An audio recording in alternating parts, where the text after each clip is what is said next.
Friends, ഇന്നിപ്പോൾ ഞാൻ വന്നിരിക്കുന്നത് ആട്ട കുബൂസിൻ്റെ റെസിപ്പി ആയിട്ടാണ്. നമ്മൾ മൈദ വെച്ചിട്ടും ആട്ട വെച്ചിട്ടും കുബൂസ് ഉണ്ടാക്കുന്നത് സെയിം മെത്തേഡിൽ തന്നെയാണ്. പക്ഷെ വളരെ ടേസ്റ്റിയാണ്. ആട്ട വെച്ചിട്ടുണ്ടാക്കിയാലും ഒരു ടേസ്റ്റ് ചേഞ്ചും ഇല്ല, നല്ല ടേസ്റ്റ് തന്നെയാണ്. അപ്പോൾ ഹെൽത്തിയുമാണ്. അപ്പോൾ നമുക്ക് ആട്ട വെച്ചിട്ട് വീട്ടിലേക്ക് ഉണ്ടാക്കുമ്പോൾ ഉണ്ടാക്കിയെടുക്കാം. നല്ല സോഫ്റ്റായിട്ട് കിട്ടിയിട്ടുണ്ട്. അപ്പോൾ എങ്ങനെയാണ് ഇത് ഉണ്ടാക്കുന്നതെന്ന് നോക്കാം. അതിനായിട്ട് ചെറിയ ചൂടുള്ള ഒരു 1/4 കപ്പ് പാൽ ഞാൻ എടുത്തു വച്ചിട്ടുണ്ട്. ചെറിയ ചൂടുള്ളതാകാൻ പ്രത്യേകം ശ്രദ്ധിക്കണം. അതിലേക്ക് നമുക്കൊരു 3/4 ടീസ്പൂൺ ഈസ്റ്റ് ചേർത്ത് കൊടുക്കാം. പിന്നെ ചേർക്കുന്നത് 1 ടീസ്പൂൺ പഞ്ചസാരയാണ്. ഈ 1 ടീസ്പൂൺ പഞ്ചസാരയും കൂടി ചേർത്തിട്ട് നന്നായി ഒന്ന് മിക്സ് ചെയ്തിട്ട് ഇത് നമുക്കൊരു 10-15 മിനിറ്റോളം മാറ്റി വയ്ക്കാം. ഈസ്റ്റ് പൊന്തി വരാൻ വേണ്ടിയാണ്. ഇനി ഒന്ന് മൂടി നമുക്ക് മാറ്റി വയ്ക്കാം.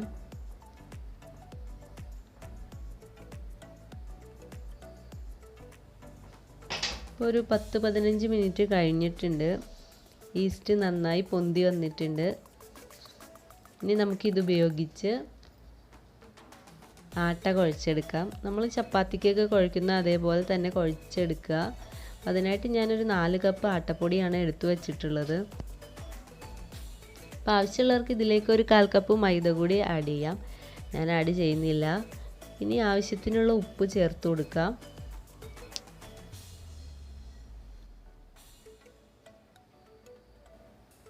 അതുപോലെ തന്നെ നമുക്ക് ആവശ്യമുള്ള എണ്ണ ചേർത്ത് കൊടുക്കണം. ഒരു 2 ടേബിൾ സ്പൂൺ 3 ടേബിൾ സ്പൂൺ വരെ ചേർത്ത് കൊടുക്കാം. അപ്പം ഞാൻ ഒലിവ് ഓയിലാണ് ചേർക്കുന്നത്. നിങ്ങൾക്ക് ഇഷ്ടമുള്ള ഓയിൽ ചേർക്കാം. സൺഫ്ലവറോ അതുപോലെ വെജിറ്റബിൾ ഓയിലോ ചേർത്ത് കൊടുക്കാം. ഇനി ഇതിലേക്ക് ഞാനൊരു 2 ടേബിൾ സ്പൂൺ അധികം പുളിയില്ലാത്ത തൈര് കൂടി ചേർക്കുന്നുണ്ട്. തൈര് ചേർത്തില്ലെങ്കിലും കുഴപ്പമൊന്നുമില്ല.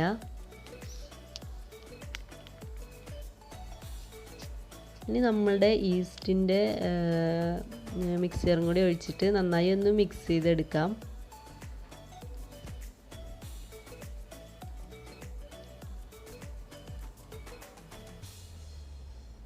ഇത് മിക്സ് ചെയ്ത ശേഷം നമുക്കിത് കൈ വെച്ചിട്ട് തന്നെ നന്നായി കുഴച്ചെടുക്കണം. അതിനായിട്ട് നമ്മളൊരു ചെറിയ ചൂടുള്ള ചൂടൻ വെള്ളമാണ് ഉപയോഗിക്കുന്നത്. ഈ ചൂടുവെള്ളം വെച്ചിട്ട് നമുക്കിത് ചൂടുവെള്ളം അല്പം ഒഴിച്ച് നന്നായി കുഴച്ചെടുക്കുക. നന്നായി കുഴച്ച് ഒരു സോഫ്റ്റ് ദോയാക്കി മാറ്റണം. ഇപ്പം നന്നായി മിക്സ് ചെയ്ത് കുഴച്ചിട്ടുണ്ട്. ഇതുപോലെ നല്ല സോഫ്റ്റായൊരു ദോയാക്കി മാറ്റിയെടുക്കണം. ഈ ഒരു അവസ്ഥയിലാണ് വേണ്ടത്.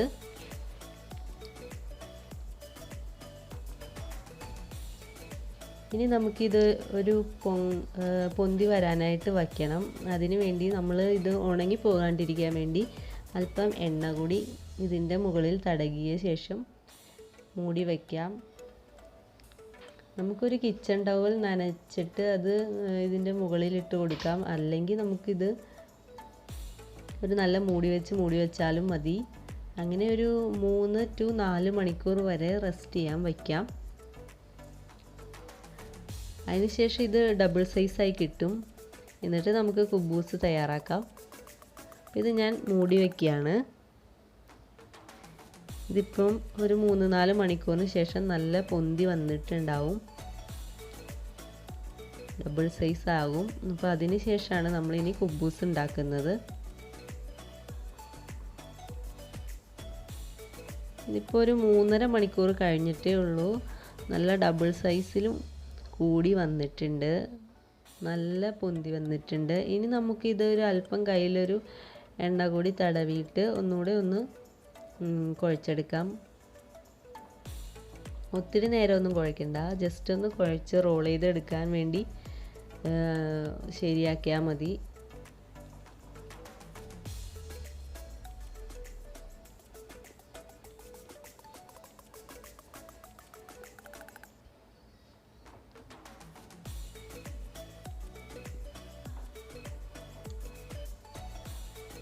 നമുക്കൊന്ന് ചപ്പാത്തി പലകയുടെ മുകളിൽ വെച്ചിട്ടൊന്ന് റോൾ ചെയ്തിട്ട് കട്ട് ചെയ്തെടുക്കാം.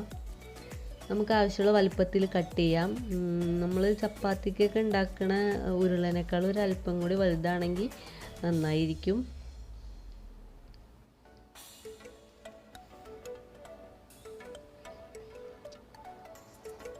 അപ്പോൾ ഇതുപോലെ നമുക്ക് എല്ലാം കട്ട് ചെയ്തെടുക്കാം. കട്ട് ചെയ്ത ശേഷം നമുക്കിതൊന്ന് റോൾ ചെയ്തെടുക്കണം.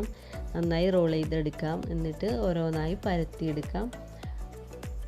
പരത്തിയെടുത്ത ശേഷം നമുക്കിത് വേണമെങ്കിൽ ഒരു 10 മിനിറ്റ് കൂടി അതേപോലെ റെസ്റ്റ് ചെയ്യാൻ വെച്ചിട്ട് ഒന്ന് നനഞ്ഞ തുണിയോ മറ്റോ മൂടി വെച്ചിട്ട് ഒന്ന് പൊന്താൻ വേണ്ടി വെക്കാം. ഇല്ലെങ്കിൽ ഇത് ഡയറക്റ്റ് ചുട്ടെടുത്താലും പ്രശ്നമൊന്നുമില്ല. ഞാനിപ്പോൾ ഇനി ഇത് മൂടിയൊന്നും വയ്ക്കുന്നില്ല, ഡയറക്റ്റ് തന്നെ ചുട്ടെടുക്കുകയാണ്. ചപ്പാത്തിയുടെ അത്രയും കനം കുറയ്ക്കണ്ട, ഒരല്പം കൂടി കനത്തിൽ നമുക്കിത് പരത്തിയിട്ട് ചുട്ടെടുക്കാം.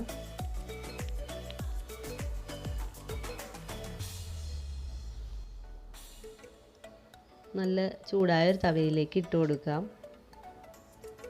ഒരു വശം ജസ്റ്റ് ഒന്ന് കുമ്പളകൾ വരുമ്പോൾ നമുക്കിത് തിരിച്ചും മറിച്ചിട്ട് വേവിച്ചെടുക്കാം. ഇത് നല്ല വീർത്ത് വരണം, അപ്പോഴാണ് പെർഫെക്റ്റായിട്ട് കിട്ടുകയുള്ളൂ. ഉള്ളു നന്നായി വെന്തൊക്കെ കിട്ടുകയുള്ളൂ. നമ്മൾ അതനുസരിച്ച് ജസ്റ്റ് ഒന്ന് തിരിച്ചും മറിച്ച് ഇട്ടിട്ട് ജസ്റ്റ് ഒന്ന് ഒതുക്കി കൊടുക്കാം. പ്രസ് ചെയ്ത് കൊടുത്തില്ലെങ്കിൽ ഇത് തന്നെ വീർത്ത് വരും. കുറച്ച് നേരം ഒന്ന് വെയിറ്റ് ചെയ്താൽ മതി. നമ്മൾ ഇതുപോലെ ഒന്ന് പതുക്കെ ടച്ച് ചെയ്ത് കൊടുത്താൽ വേഗം ഇത് പൊങ്ങി കിട്ടും. അപ്പം ഇങ്ങനെ നമുക്ക് എല്ലാം ചുട്ടെടുക്കാം. നല്ല പെർഫെക്റ്റ് ആയിട്ട് കുബൂസ് റെഡി ആയിട്ടുണ്ട്. അടുത്തതുകൂടി ഞാൻ ചുട്ട് കാണിക്കാം.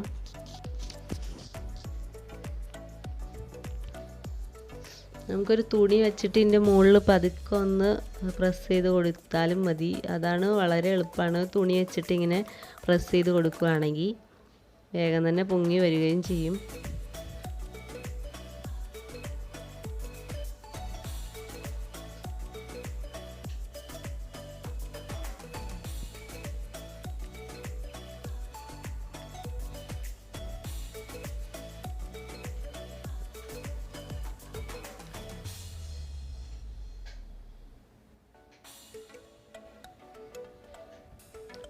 ഇതുപോലെ ഒരു തുണി നന്നായി ഒന്ന് മടക്കിയിട്ട് നമുക്ക് ഇതുപോലെ ടച്ച് ചെയ്ത് കൊടുത്താൽ വേഗം തന്നെ പൊങ്ങി കിട്ടും.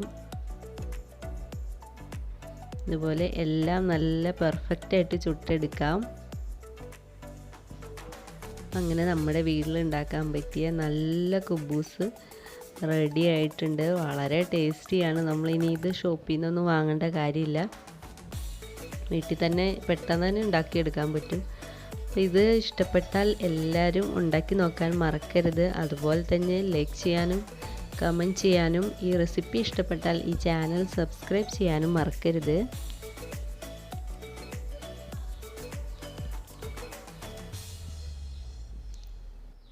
നല്ല സോഫ്റ്റ് ആയിട്ടുള്ള കുബൂസ് എന്തിൻ്റെ കൂടെ വേണേലും കഴിക്കാം. Thank you.